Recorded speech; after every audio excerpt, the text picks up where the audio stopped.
Od. Manda kayo malimol! Matapos ipatapon ang mga taksil na anghel sa lupa, naghasik sila ng lagim at inangkin ang mundo. Sa amin ang mundo ito! At hindi sa mga mortal! Kaya naman, biniyayaan ng may kapal ang piling mga mortal na magkaroon ng sapat na kapangyarihan at lakas upang protektahan ang sanlibutan. Ang tawag sa kanila ay mga babaylan. Naging mortal na magkaaway ang mga maligno at mga babaylan. Ngunit sa hindi naasahang pagkakataon, iibig si Uriel na isa sa namumuno sa mga maligno kay Larissa na isang babaylan. Maligno man ang katauhan mo, pero anghel pa rin ang kalooban mo. Isa itong bawal na pag-ibig na hindi mapigilan. Lumayo ka sa maligno yan. Mananatiling lihim sa mga maligno ang kanilang pag-iibigan hanggang magkaroon sila ng mga anak. Isisilang ang panganay nilang si Arman. Susundan ito ni Cassandra. Katulad ng ama't ina, may mga taglay na lakas at kapangyarihan din sila Arman at Cassandra. Anong nakikita mo, Cassandra? May paparating! Sino ang misteryosong batang ito?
Kuya, tama na! Hindi siya masamang tao! Ako si Gabriel. Magaling ka palang lumaban, Arman. Taglay mo ang lakas ng pinagsamang babaylan at maligno. At ikaw naman, Cassandra. Meron kang kapangyarihan na makita ang kinabukasan. O kung may panganib na parating. At maganda ka rin pala, Cassandra.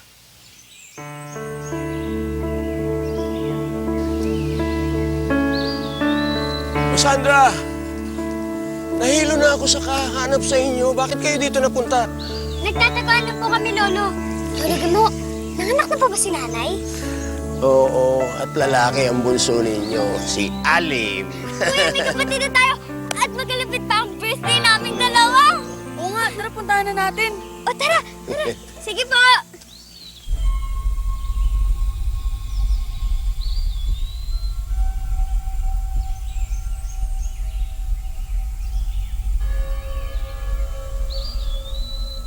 Sino ka? Ako si Gabriel, lologin mo. Isa akong kaibigan na may dalang balita. Ito ang kapatid niyo, si Aling. Bakit po siya umiiyak, Nay? Aba, naninibago kasi, di ba? Bagong dating kasi siya, oh. Nay, pwede ko po bang kargahin si Baby Alim? Oh, sige, Cassandra, mahal. Pero, ingatan mo ang kapatid mo, ha? Opo, Nay. Dahan-dahan. Oy.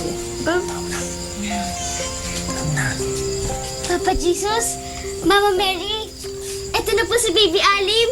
Kapatid po namin.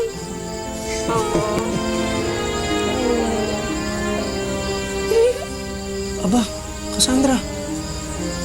Mahal na mahal ka ng kapatid mo. Ikaw lang ang nakapagpatahimik dyan. Ay, Nay, Tay, wag na wag po kayo mag-aalala. Dahil tutulungan ko po kayo mag-alaga dito kay Baby Alim.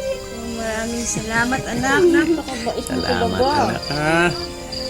Ang gwapo-gwapo ni Baby. Siyempre, mana sa uya. At mana din yata sa tatay, eh, oh. Gwapo tayong parehas, di ba tay? Ay, ikaw pa. Ay, sus. Tay, Hmm. kahit po bukas pa itong ikatlong mata ko at nakikita kong maligno kayo, eh gwapong-gwapo pa rin kayo sa paningin ko. Aba, Cassandra, bolera ka rin pala, ha? Ikaw din. Pogi. Si Baby lang hindi. Bait-bait na, oh. Sinong nagpadala sa'yo, kaibigan? At ano ang mensahe mo? Pinadala ko lang po ang may kapal, Gibo. Isa kang anghel. Di na mahalaga kung sino at ano ako. Ang importante, ang aking mensahe. May tatlong magkakapatid na may lahing babaylan. Ang magiging instrumento sa muling paghari o katapusan ng mga anghel na sinadlak dito sa lupa. At ang tatlong magkakapatid na yun ay ang mga apo mo, Lolo Gibo.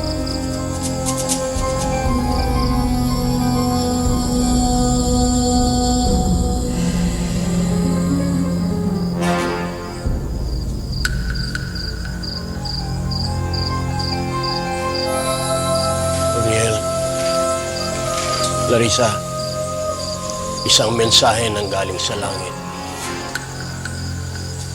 Hindi ko alam kung isang anghel ang bata o isa sa mga pinagpalad.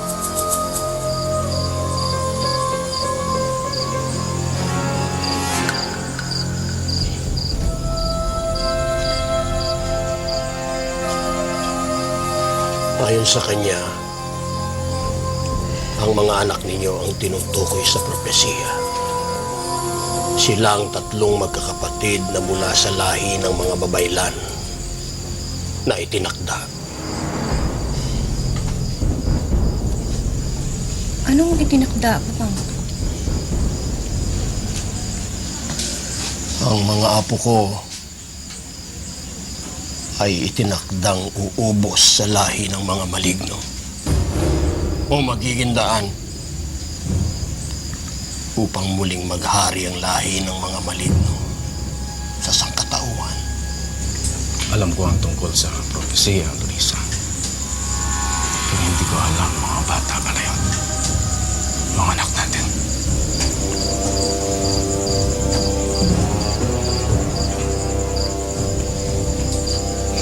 Anong gagawin natin?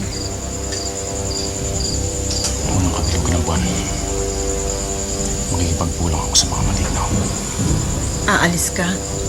Kailangan kong gawin to, Larissa.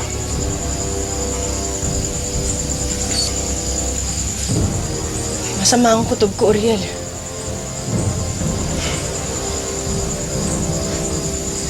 Kung maaari, ayoko na nga rin umalis. Pero kailangan ko magpunta ron. Kailangan magpakita sa kanila. Kung hindi, hahanapin nila ako. At ilalagay ko ang pamilya natin sa panganib. Gusto ko rin malaman kung nalalaman nila ang tungkol sa propesiya. Pero paano kung makahalata sila? Mas lalo ka lang mapapahamak at gagawin mo. Tinabalay akong mapahamak. Huwag lang mga bata. Pero Uriel, Larissa, naniniwala ako na proproteksyonan tayo ng Diyos at ang pamilya natin.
Nasaan si Azrael?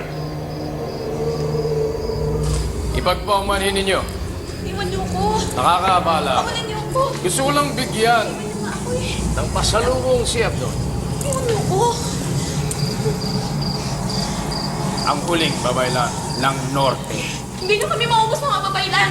Kailanman hindi kayo magwawagi. Dali niyo sila dito! Iwan niyo ko. Iwan niyo Lumuhod ko. ka! Los! Iwan niyo ko.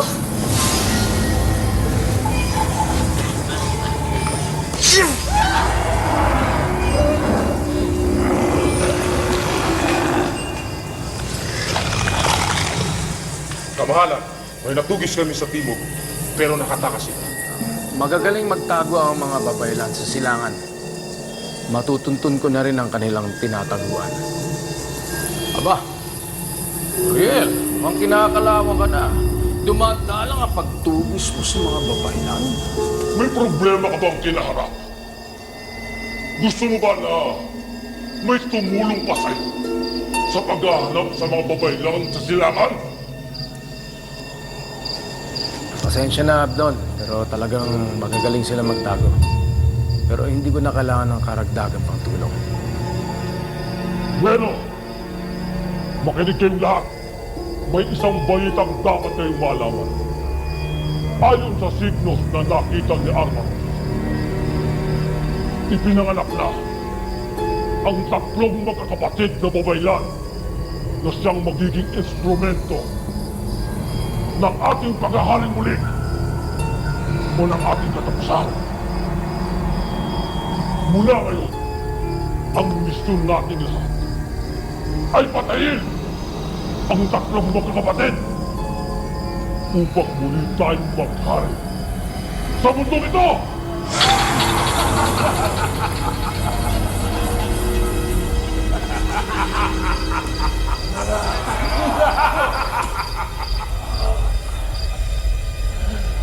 Riel, mukhang natatahimik ka yata. Nahihiya lang ako sa inyo. Well, hindi ko pa sila natutuntun, pero mahanap ko rin sila sa lugar namin. Parang mga daga yung mga yan. Magagaling lumusot. Magagaling magtago. Kaya kung minsan hindi na kailangan hanapin. Kailangan lang pakinan. Kapatid, anong gusto mong gawin ko? Ha? Magsama tayo ulit? Tulad ng ginagawa natin noon, hinahanap ng katawan ko ang pumatay ng babaylan. Hindi na kailangan. Meron din ako gustong patunayan sa mga kalahin natin sila. Galingin mo, kapatid. Dahil baka kasama sa grupo niya mga yan, ang tatlong batang tinakda.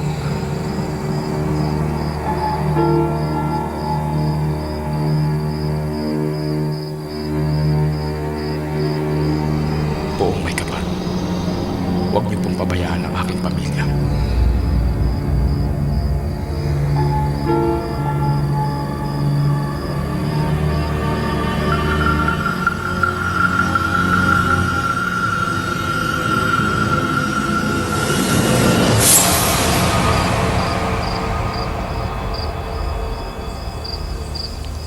Tay! Tay! Pasensya niya kayo, ha? Kailangan ako dumating. Siguro lang ako na wala sumusunod sa akin. Anong balita? Alam na ba nila? Oo, alam na nila. Alam na nila na sinilang yung tatlong magkakapatid. Siguradong mas matindi ang paghahanap ng mga kalahi ko sa atin. Nanganganib tayo rito. Kailangan natin umalis at magtago. Ang tahanan ng mga babaylan ang pinakaligtas na mapupuntahan natin. Bukas na bukas yan ang gagawin natin.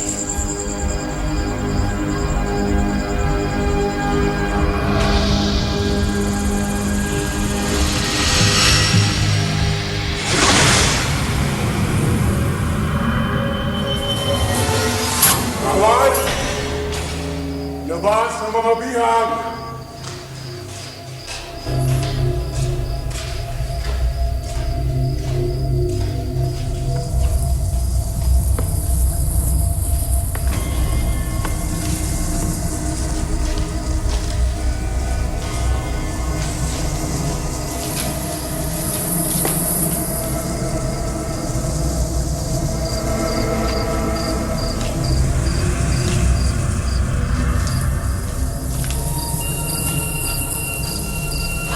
Hindi sila ang tatlong magkakapatid na itinakda. Totoo ba yung sinasabi mong propesiya? O kalukuhan lang yan ng mga babaylan? Ay, pwede natin silang gawing instrumento. Dahil hindi sila simpleng babaylan, Ano? E di sino sila?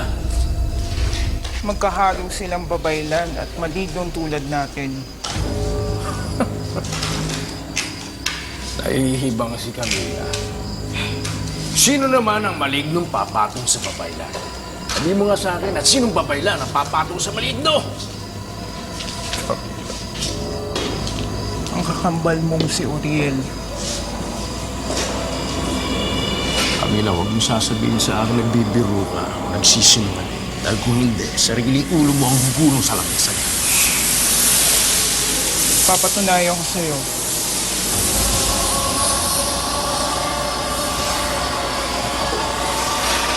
Tandon.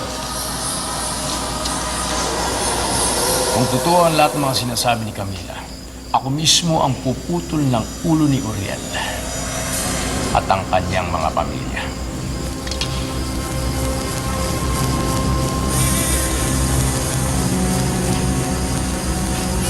Bawal! Ipasok na mga batang yan!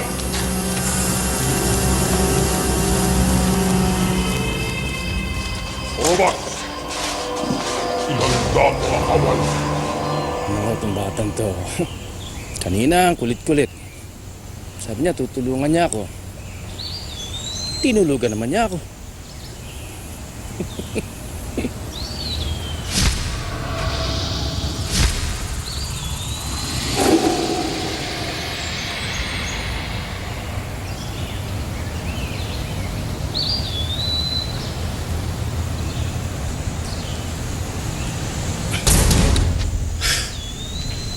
Ikaw lang pala. Ako lang ito, Uriel. Huwag ka mabahala. O nga, akala ko natunto na tayo. Handa na ba tayong lumipat sa bago nating pagtataguan? Oo. Nag-iingat lang ako. Ando doon yung sasakyan. Hindi ko nga linapit eh. Ano pang hinihintay natin? Tara na. Oh, sa nainay mo.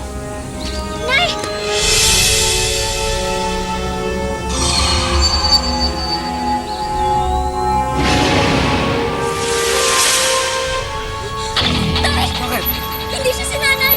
Maligno siya! No! Sino ka?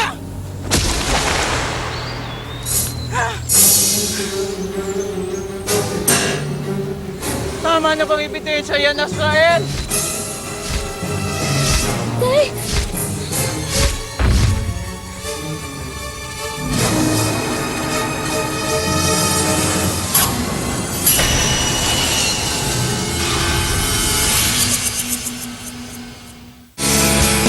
This program is brought to you by New Cream Silk Dry Rescue. Get up to 99%.